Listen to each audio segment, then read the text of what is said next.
Building it brick by brick. Hi everybody in Brick by Brick. This is Jacqueline Luqman. I'm out here at my favorite neighborhood creek with our dog, who you can hear splashing in the background. Come back, Brew. And I'll be making sure he stays within eyesight while I'm having just a real quick chat with you guys about what's going on in Syria. As you can see, I've got a few notes because there's a little history involved here that we need to be aware of. Come down, Brewski. This is our regular Saturday activity for me and the family dog. But look, you know, a lot of people are very frightened and very worried about this airstrike that we just committed in Syria and the possible escalation.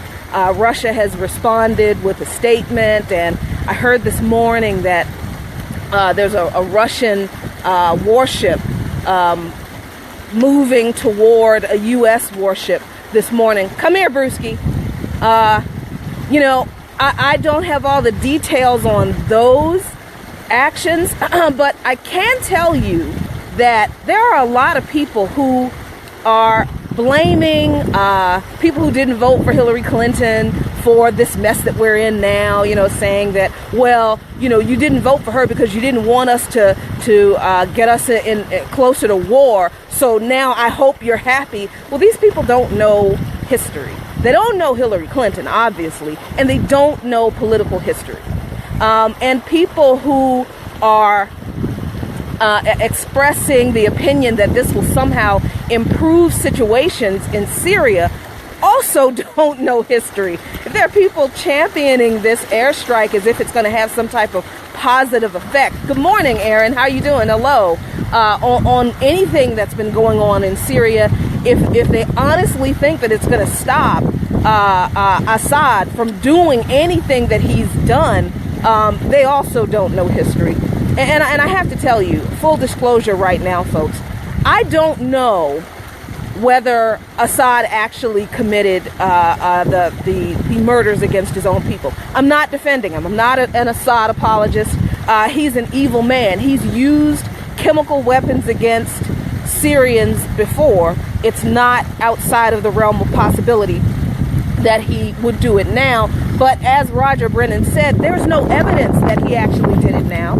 And it's also just as true and just as plausible that ISIS was able to snag some of the chemical weapons that the UN said they cleaned up before now. So there's a lot to this story, to the history of just this one story, this one incident that we're not getting from the mainstream media, that a lot of people don't know. There are huge passions inflamed on both sides, and I completely agree with that. Hi, Dylan. Good morning, Dylan. Good morning, Roger. Dylan says, as I'm near water, I know about people changing in midstream. Yeah. And I also know how people change their opinions based on popularity. That's absolutely true. And I think it happens to the both of us, to the best of us, right? Because when we find out more information, we realize that we haven't been told the truth. Come here, Brewski. Sit. We haven't been told the truth about things. You sit down and you stay while I talk to the people. There you go. Say hi. I actually am talking to my dog. Sit. When you realize you haven't been told the truth about a lot of what we are enduring, yeah, you do change your opinion because you realize your opinion's been based on lies. So this whole practice of the United States using cruise missiles, Tomahawks especially, thank you, Roger, we apparently are partial to Tomahawk missiles. It's not new. There are a lot of people who are new to the political game who think that what was done by Trump is some type of unprecedented move. It's really not. In 2014, President Obama actually launched 47 Tomahawk missiles at ISIL in eastern Syria. That started 2.5 years of bombings in Syria against ISIL. And during that period of time, the Obama administration dropped nearly 12,000 bombs on the Syrian people, trying to wipe out ISIL, trying to destroy. Remember when Trump said, you know, we're going to destroy ISIS once and for all? Well, Obama tried it for 2.5 years. And 12,000 bombs and countless Syrians who were civilians, the innocents caught in the crossfire, who are dead later. ISIS is still around. G.W. Bush began the Iraq War with missile strikes that were supposed to have killed Saddam Hussein. They were told that the strikes were successful and that Saddam Hussein was killed. But then that proved not to be true when Saddam Hussein appeared on television later that day after the missile strikes. So then Bill Clinton bombed Iraq in 1993 after Saddam Hussein allegedly tried to have G.H.W. Bush assassinated in Kuwait. Now, there was no evidence that that was actually a plan. There was actually no evidence that Hussein was trying to assassinate G.H.W. Bush when he was in Kuwait. But Bill Clinton bombed Iraq anyway. And the interesting thing about when Bill Clinton did it in 1993 is that his approval ratings at the time were around 37% before the airstrike. Remember when Donald Trump tweeted that the reason Obama started bombing in Syria was because his approval ratings were in the toilet, in the tank? I'm sorry, I guess not. That's not a politically correct thing to say. So now Donald Trump's, approval ratings are around 30 some odd percent. He bombs Syria. Bill Clinton's approval ratings were around 37% in 1993. He bombed Iraq.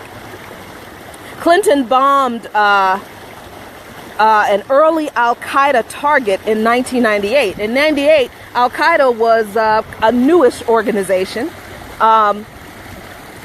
And it was believed that Al-Qaeda had bombed the U.S. embassies. Actually, no, it wasn't believed. They did bomb U.S. embassies in Kenya and Tanzania, killing 200 people. So Clinton responded to that by bombing early Al-Qaeda targets in 98. The problem was, out of 103 Tomahawk missiles that were launched at these targets, 13 of the missiles destroyed a major pharmaceutical drug manufacturing and distribution country in Sudan. Critical, vital to the health of the Sudanese people. That drug manufacturing company was alleged to have been a meeting place for Al-Qaeda operatives, but there was no solid intelligence on that being true. And the destruction of that, come here, Brewski, and the destruction of that pharmaceutical company that employed 300 Sudanese people was disastrous to that region and the Sudanese people. And of course, when there was no evidence found of any Al-Qaeda meeting, and it was also alleged that pharmaceutical plant was involved in the manufacturing of chemical weapons. When there was no evidence found in the rubble of the plant of any chemical weapons being manufactured, then the U.S. stopped saying that the plant was involved in chemical weapons. Drug manufacture and distribution base destroyed. Life-saving, life-sustaining medicines cut off from easy access in the Sudanese region from the Sudanese people. 300 jobs destroyed.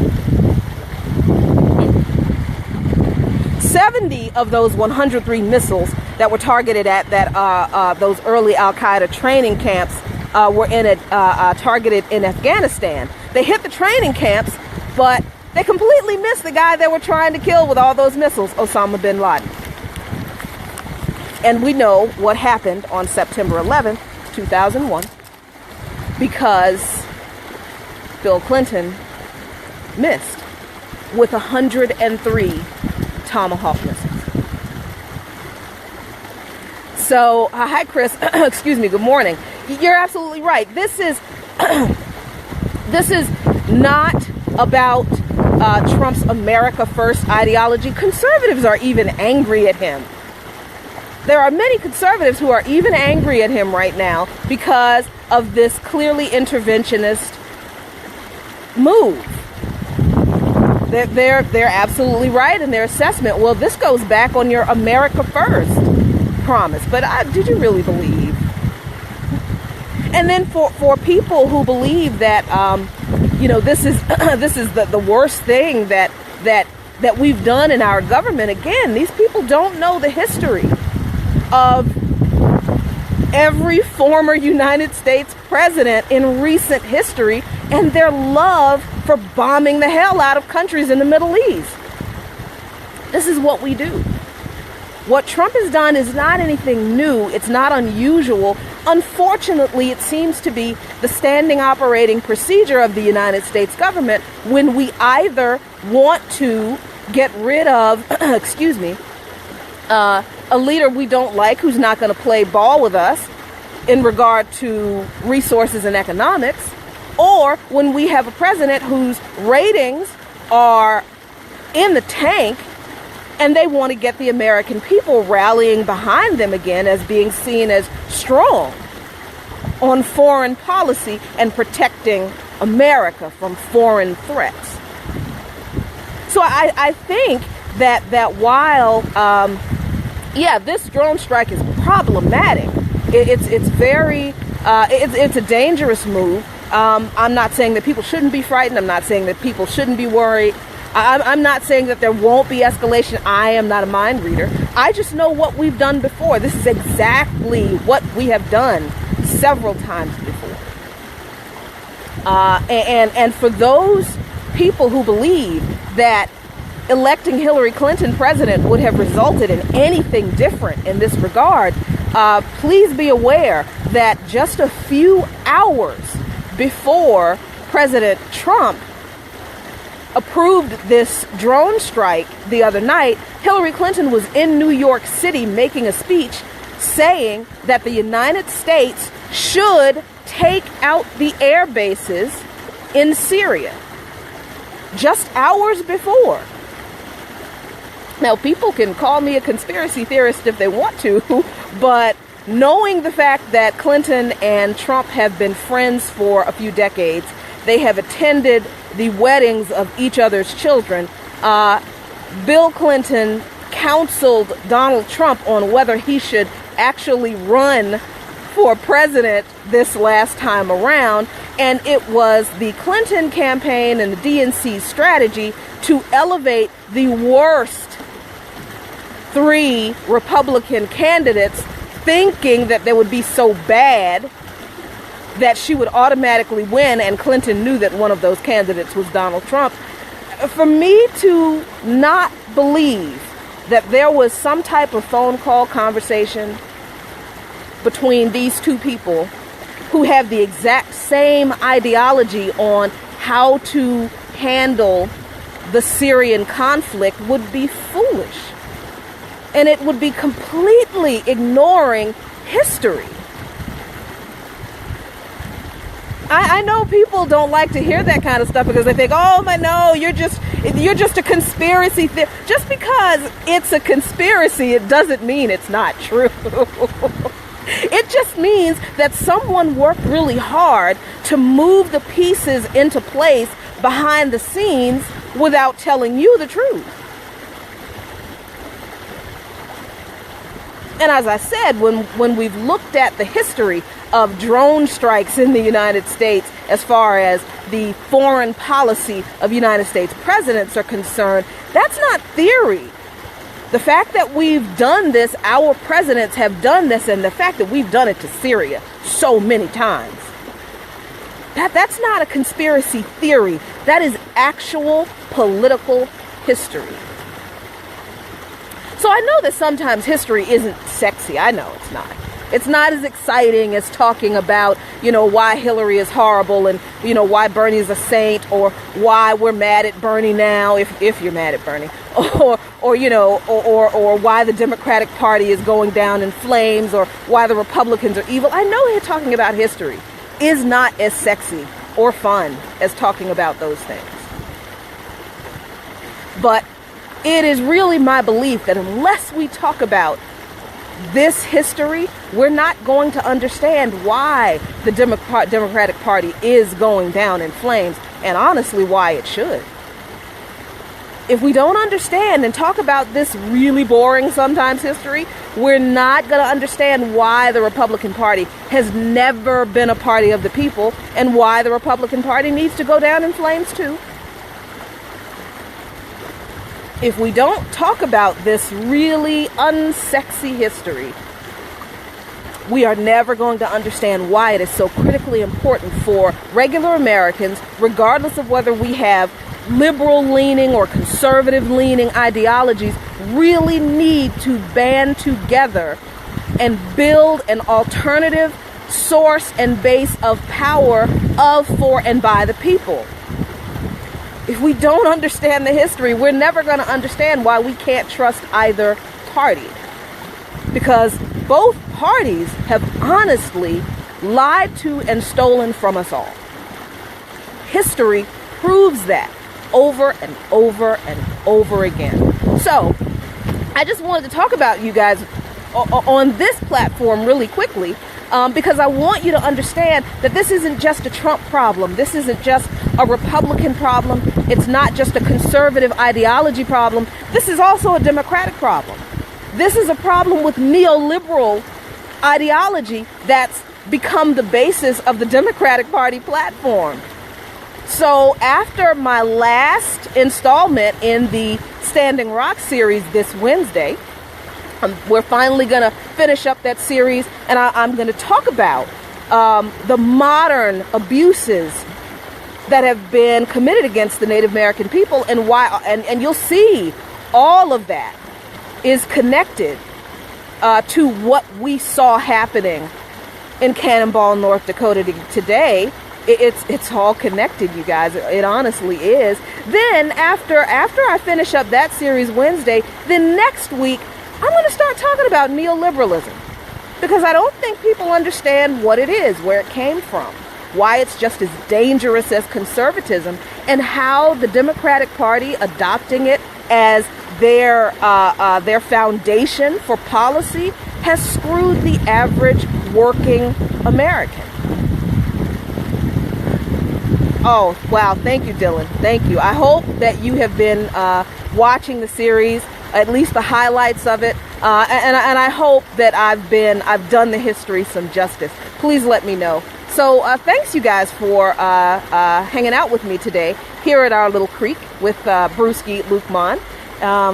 And tune in this Wednesday night at 9 p.m., like I said, for the what I think is going to be the final installment of the Standing Rock series. And then starting next week, we're going to talk about the history of neoliberalism and why it is such a cancer to the Democratic Party. You all have a great day. It's a beautiful day here in Washington, D.C., and we're certainly going to enjoy ourselves. Peace. Be good to each other. Building it brick by brick.